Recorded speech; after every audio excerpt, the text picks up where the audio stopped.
Well, I was wrong about the date. I thought it was the 22nd. A lot going on. Not as much as I mentioned in my vlog, but still, just a lot of dates and stuff going through the head and all that, with stuff going on. Like I said in my vlog, not too not too much, if you will.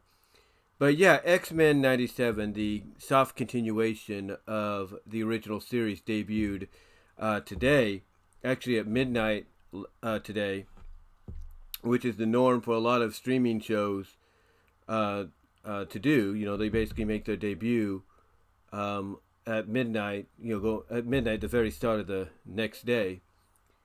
And yeah, the first two episodes came out because that's how they wanted to do it. They wanted to show the first two episodes back to back, and then they're going to do weekly shows or weekly episodes from here on in. And it definitely feels like they're heading into this season and to next season, because there's a second season planned and maybe even a third. It feels like they're definitely heading into this season by, just going full throttle right away. They're basically going full throttle, and they're just ready to adapt. They're ready to adapt, a lot of the story arcs, some of the more notable story arcs that didn't get adapted during the original run.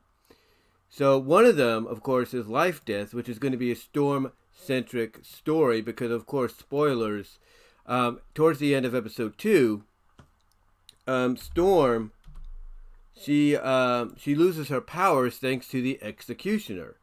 And yes, we do get the Executioner debuting in this revamp, if you will. We do get that and everything. We get the Executioner debuting in this revamp, if you will. And he basically has this this gun, which is, basically has the power to, it's kind of like the inhibitor collars, if we will, the inhibitor collars we see in the original series, and they do make a comeback here, that basically subdue the powers of a mutant.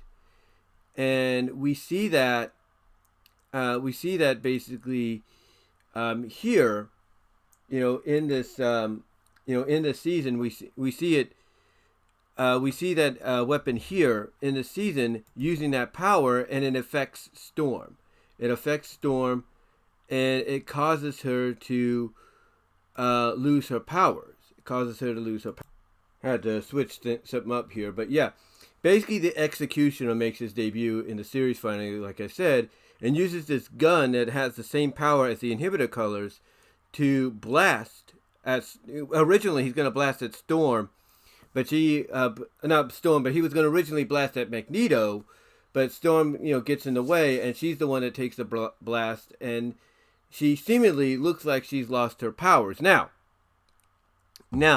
there is a story arc focusing on this called Life and Death in the comics that, as you can see on the image I just posted up here, they will be adapting, basically, from what I can tell, they will be adapting that very soon. As a matter of fact, the next one, the third episode that comes next is called Fire Made Flesh. Now, that is an interesting title, Fire Made Flesh, because we do remember with the original Phoenix and Dark Phoenix saga, there was a saying that was done by the Phoenix when she was kind of lost control and became Dark Phoenix.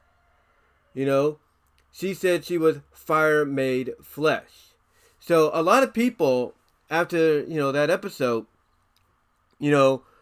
everybody from Screen Crush to Marvelous Videos, you name it, a lot of them are speculating exactly, okay, how does Madeline Pryor come into this? And I think the Fire Made Flesh is going to lean into a direction where basically it's adapted from one of the story arcs in the comics. And if you hear a rooster in the background, that's my neighbors. They have a little farm over there, if you will. But anyway, one of the stories adapted in the comics is the Phoenix, uses a portion of its power to create a clone. From what I understand, correct me if I'm wrong, create a clone of Jean Grey, while the real Jean Grey is cocooned underneath the Jamaican Bay to heal up, to basically be reconstituted and everything, because her body was so badly damaged that even if she was able to survive going back as herself, even though she might have been survived going back by her, as herself, that her survival rate would be very, very critical. And yeah, her being found and being brought back to the mansion, barely alive, wouldn't last too long, and then she'd probably pass. So obviously they're going the route of it, because of the title. The title tells me, in my opinion, where they're going. It tells me that where they're going here with Fire Made Flesh is in that direction. Now, there is another portion of that story arc some people don't know.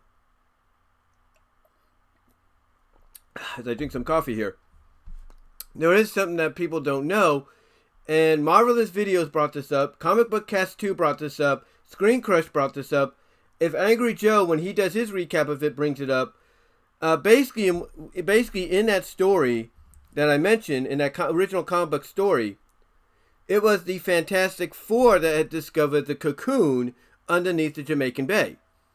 So what happened is they bring it back and basically getting, kind of, I guess you could say, trying to get through it and everything, break through it.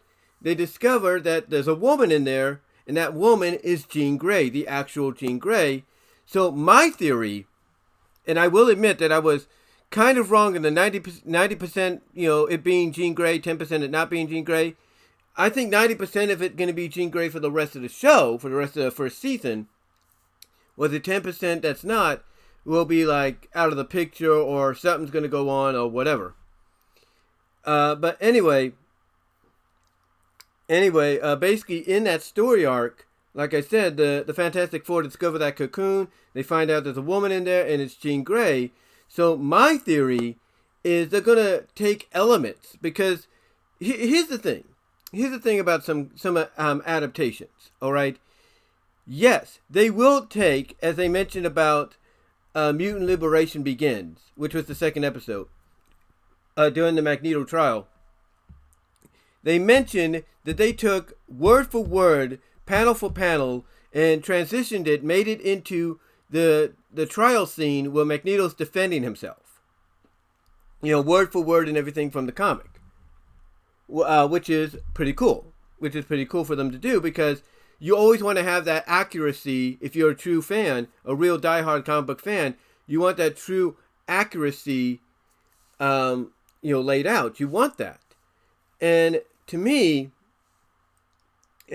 honestly, I'll put it this way: to me, honestly, for them to do that, it shows you that they want to stay true to the source material. They want to stay true to the source material. Now, the question is, what about the Jean thing, the Madeline Pryor thing, since there is a figure out there, and a Funko Pop? Well, here's how I see it. Like I said, they do try to stay true to the adaptation. And I do apologize for any pauses and all that here. I'm trying to think about what I'm going to say. I'm doing this without any bullet points, totally on the fly and everything. So I do apologize. But basically, what I think is going to happen is they're going to take elements from the Infernal storyline, and they're going to run with it, but it's not going to be as adapted as you think. It's not going to be as adapted as you think. Like with the Magneto trial in Mutant Liberation, you're going to have word for word, almost, word for word, certain scenes replicated from the original story. I think what's going to happen here is we're going to have something similar to that, but what's going to happen is maybe Madeline is going to explain, yes, she is, maybe she might be truthful, we don't know. Maybe she might be truthful and everything, and explain that who she really is. Maybe it is the Phoenix. Maybe it is a part of the Phoenix that's like, yes, I brought Jean back and everything, But I got so accustomed to human life that there was a part of me that just could not let it go. I had to live it. I had to know what you humans or mutants in humans, looked at as life, like just regular life and everything.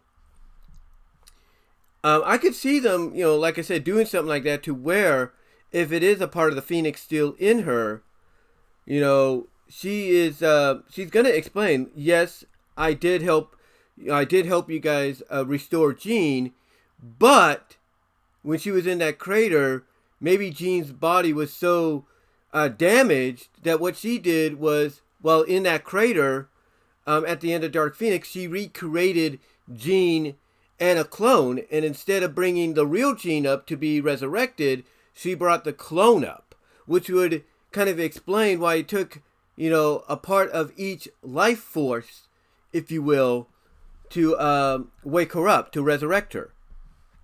So that there's that possibility. There's that possibility. And if that's true, if that's the direction they go, again, I could see her saying, yes, I'm not really the real Jean, but I wanted to know what it was like to be, I wanted to know what it was like to live the life she lived, kind of stand in for her while she laid in the bottom of the,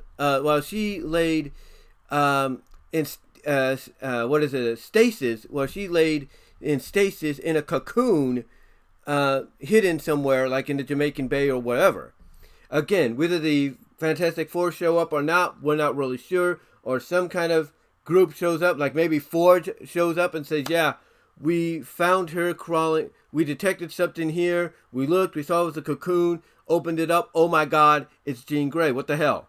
Maybe Forge takes that place and he's like, yeah, I found this out, and apparently, from what I've been able to figure out, this is the legit deal, and whoever you were dealing with is not, and maybe that's how we get the truth going forward.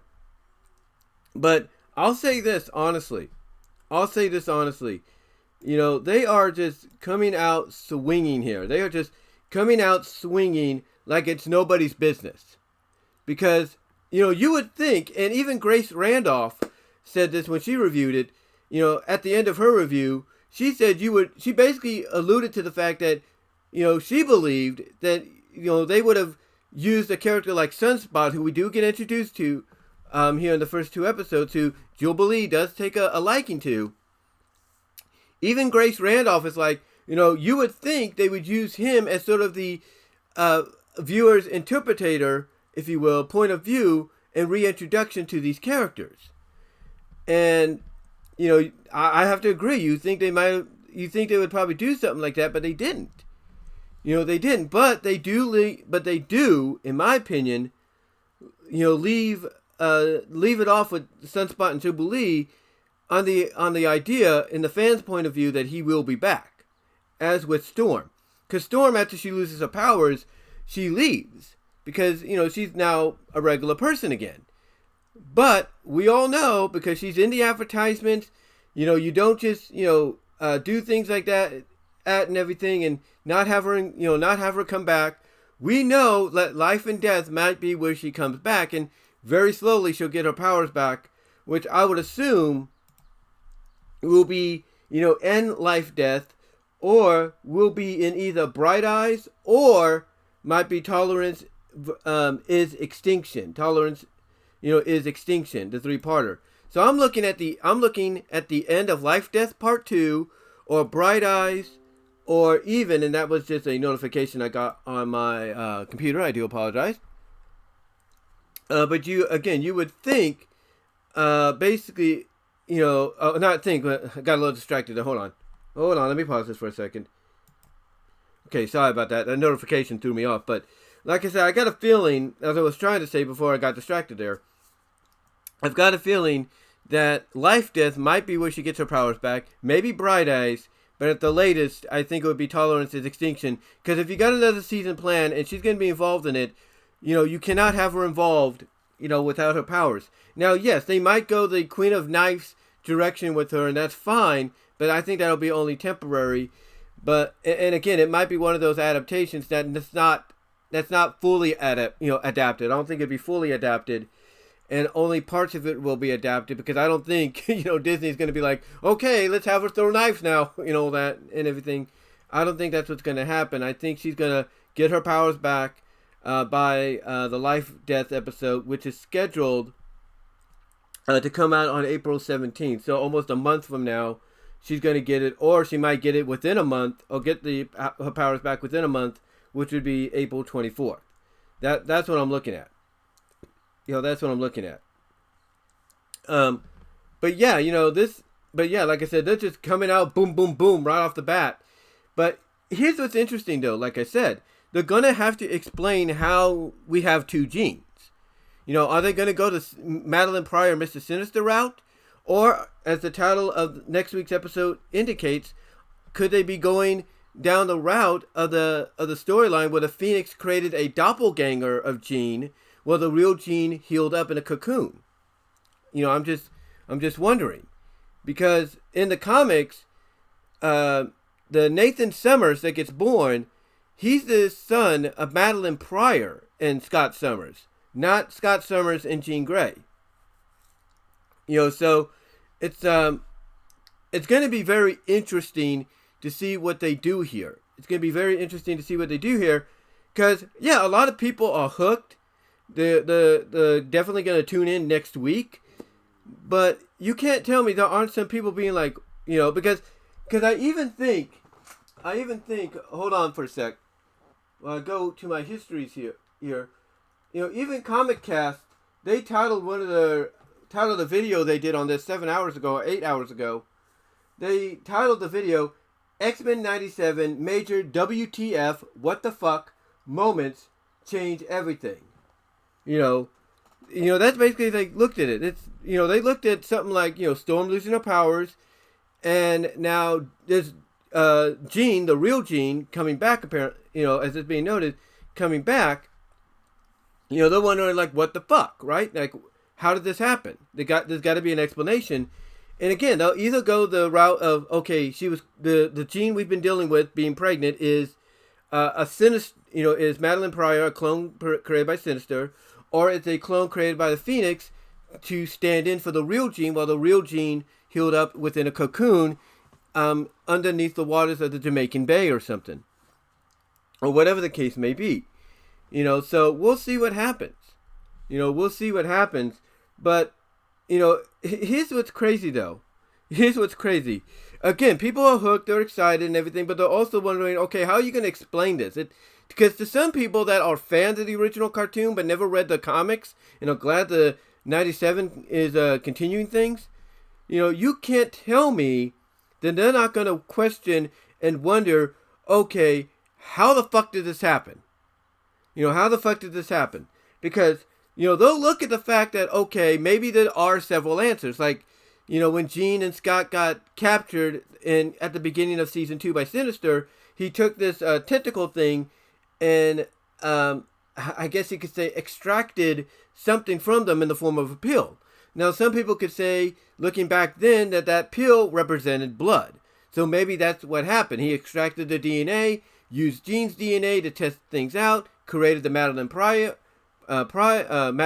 clone, and went from there.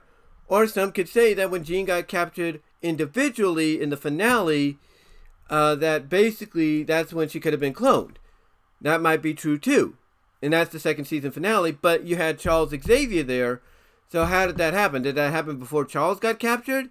So that way the Jean Charles saw was not the real deal, or was the Jean, or did it happen when Charles was there? He just didn't see it. We don't know. We don't really know. But there's a lot of possibilities that can go down. Like, beyond good and evil, people could look at the fact that when Sinister had Jean thrown into that portal, that instead of instantly being in the axis of time as a prisoner of Apocalypse, that instead the portal could have led to Sinister's lab, and he could have cloned her there, and then set the clone to take Jean's place in the axis of time. But as I mentioned before, how would that be possible if Apocalypse is as powerful as he is? We'd be able to detect that. I'm just saying. Get more coffee there.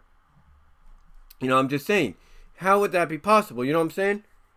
And again, the best logical solution has to, based on the title for next week, has to rely on the Phoenix. It has to be the Phoenix, basically, because they can take that and, kind of change it up a little bit to where it, like I said, it adapts certain elements from that saga, from that story arc, which would lead into the Infernal story arc for season 2.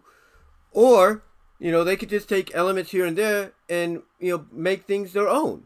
Because when you look at To Me, My X-Men and Mutant Liberation, yes, they do adapt several elements from, well-renowned story arcs in the X-Men comics, but they don't totally adapt them as much as they should. And the reason for that is because they're only using certain elements to create their own little bubble for things to exist in. And I could see that happening for all the episodes that are, that are going to be loose adaptations of story arcs. I could see that. Like, you're going to have scenes that are going to be, scene for scene, matching, panel for panel in the original comic, that the story's from. But, that's going to be about it. You're going to get those moments, but then afterwards you're going to get things that feel like, they're all new, they're all original, and everything like that. So, so in my opinion, when I look at what's going on with next week's episode and building towards later on, I could see basically them taking elements of the Madeline Pryor deal, the story arc there, from when she's created by Sinister, but I could see them taking that and mixing it in with the story elements of her being a creation of the Phoenix to stand in for Jean while the real Jean just heals up. Because I think one thing people will point out is when you look at the Jean in season 5, her hair's down. When the Jean Grey we see most of the time when she's wearing her uniform always had her hair in a ponytail. So that does give off the vibes like, wait a minute. Something's up here. Why is she suddenly putting her hair down? Like that should have been a dead giveaway. But we'll see. And, some people, point out, I think Grace Randolph pointed this out, that when the Jean we've become accustomed to in these first 2 episodes sees the other Jean knock on the door and then fall into the arms of Morph upon her return, basically, she pointed out that, I'm trying to remember what she said. Oh yeah, she basically pointed out the surprise, if not annoyance face that the Jean we've seen for the first 2 episodes, has. Like, she sees this, and not only is she surprised, she has that kind of annoying surprise look on her like, oh shit, I didn't expect that to happen. Because if she is the Phoenix, or at least a part of the Phoenix, standing in as a clone for Jean, as we saw with the Dark Phoenix, maybe she's become so accustomed that she doesn't want to give up this life. Like, the last thing she wanted was for the real Jean to come in and take over. And maybe we get a moment between the two in the next episode. Maybe not a violent one, but maybe a conversation where maybe the Phoenix Jean, as I'm going to call her, the Phoenix Jean, tells her, look, maybe she tells her, look, what I'm trying to do is do what you've been wanting, but you'd never be able to do, since you're going to be basically the new Charles Xavier that stays at the headquarters. I'm trying to give you and Scott a peaceful life. I'm trying to give you a life outside of this, to live in peace. And that seems like going to be the direction they going into the next few episodes, but we'll see. Again, I'm not saying they aren't going to adapt several elements from the comic stories. I mean, we see what's going on with Rogue, Gambit, and Magneto. Rogue being able to touch Magneto because his powers cancel out her absorption powers and stuff. So we see what's going on there. And yeah, that is being adapted, from, certain stories, all other Elseworlds, certain Elseworld stories and everything that the comic has done. Like Age of Apocalypse and stuff. So they are taking elements, not full-on adaptations, but elements, for these stories. Yes, you're going to get adaptations, like Life Death. You're going to get that, just like what you got with the Phoenix and everything. But it doesn't mean they're going to be full on, scene for scene, matching panel for panel, word for word, and all that adaptations. They're going to be completely different. They're going to be their own thing. Like, yes, it's going to be loosely adapted, maybe with the same kind of ending and message and all that, but it's going to be its own thing. And everybody has to be prepared for that. But, as I mentioned, the one thing they're going to have to do, though, with next week, and maybe in the weeks leading, up to an answer, hopefully, that we get, is explain how the switch happened. It'd be basically like, if you watch Sonic the Hedgehog Saturday Season 1, which came out a year after X-Men did. And there was an episode called Sonic and Sally, and Sally was replaced by an auto-animatronic, if you will. An auto-animatronic by Robotnik after she got captured on doing a mission. And this auto-animatronic was basically very similar to her in every way, except for a few details that Robotnik left out that, Tails was able to notice. And then later on, Sonic was able to notice, because in Sonic and Sally, it's established that the Freedom Fighters have this, and I think it's established in Season 1 throughout several episodes, they have this, like, handshake of, there's it's a fist bump, or like it's kind of like a handshake where it's like, bumping your fist on top of each other, then doing the thumb and finger thing, and all that. They have that handshake. So when Sonic went to go do it with the clone, the clone didn't know what to do, and she did a thumbs down and all that.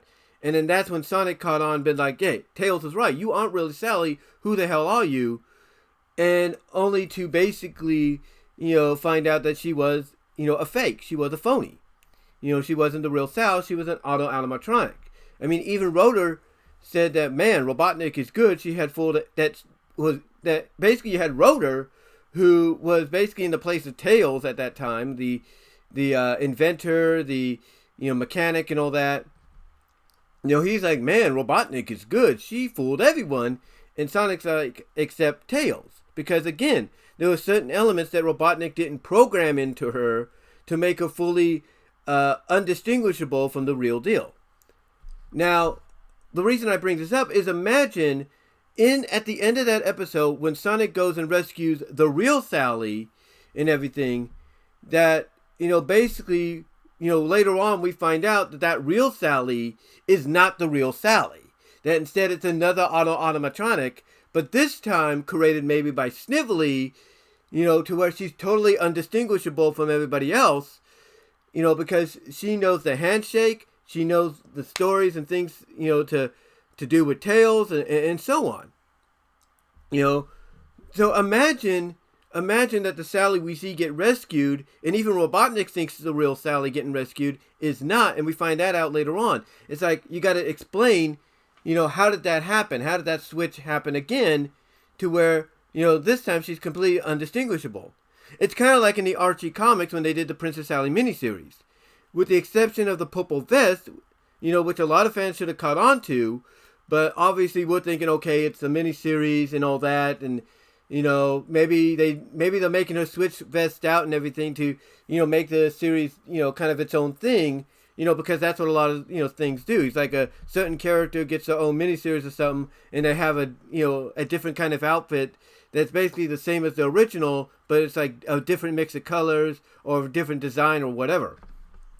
They did, basically, something similar to that in the Princess Sally story, to where the Sally that would lead the substitute freedom fighters and everything in their training missions, I should say, most of the time was an auto-animatronic that had a purple vest. But just like the characters, we the viewers thought, oh, it's just, Sally trying out a new colored vest and everything. And that was about it. Until basically we see another Sally at the end of part 1 in a chamber. In a stasis chamber and everything. And it's like, okay, what's going on here? And then we get the explanation at the end as to what really happened. So we got an answer there. And now the question is here for the people behind the X-Men 97 is with the upcoming episode, Fire Made Flesh, how do you explain the switch?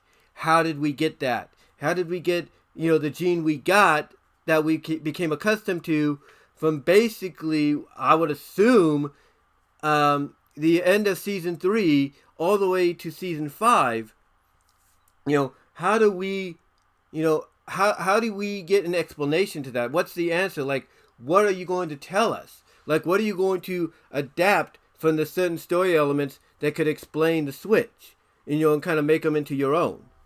That is what a lot of people are going to want to know. They're going to want an answer to that, and hopefully we get that answer in Fire Made Flesh and maybe in the episodes to follow. Because one caveat, or catch I should say, that fans will point out in some of the trailers and clips that we got before the show premiered, is that we do see the Jean Grey with the long hair in her uniform and in her dream sequence, but there's another version of Jean in another clip and teaser where she's back in her season 1 to 3 outfit, or season 1 to 4 outfit, or whatever it is, where basically, mostly season 1 to 3, where basically it's her X-Men uniform, but she has the ponytail back. So that would be distinguishing right there. Like, okay, the fake or the clone had the hair down, while the original always had a ponytail, in her, in a outfit, if you will, when she would wear it. I was trying to think about the right words I was going to say. I do apologize.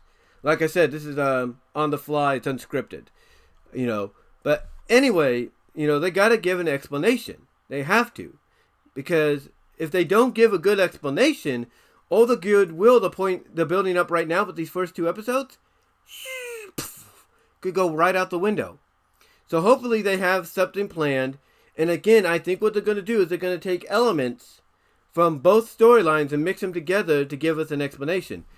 However good that explanation is going to be, we'll have to see. We will have to see. But so far, like I said, they're off to a good start. And it looks like, according to rumors and speculation, we're going to get the Infernal story arc, if you will, going into season 2. That's what we will get, because basically we're getting the Life and Death arc, the mini arc, if you will. That's going to be only for like half a part. It's going to be like it's going to be like a 45-minute story is what it's going to be. It's going to be a 45-minute story, but the second episode doesn't come out until about 2 weeks after the first part, which is going to only be like 15 minutes or something. Or unless the title of the episode is indeed Monadu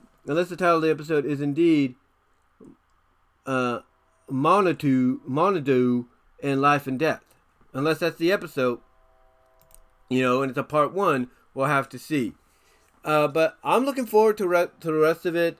I know some people are going to wait till the whole series is over to binge watch all the episodes to give a more clarified explanation as to what they're seeing, and then maybe they'll judge it and everything and see whether or not it is worthy to have that second season that's been greenlit for, and maybe even a third. Because there are a lot of stories they could still adapt. There are still a lot of stories they could adapt. But what other stories they adapt besides the Infernal story, we'll have to see. There is the Hellfire story, the Hellfire Club story they got to do soon. So you got all these different story arcs they could work around. And it's going to be interesting to see, what they do. It's going to be interesting to see what they do. But again, it all starts next week with them giving an explanation of, okay, what's going on here with these 2 genes? What's going on here? Because something is not right. So it's like, something's rotten in the kitchen, if you know what I mean. It's like somebody, is cooking. It's like something's cooking, but nobody's, fixing. You know what I'm saying?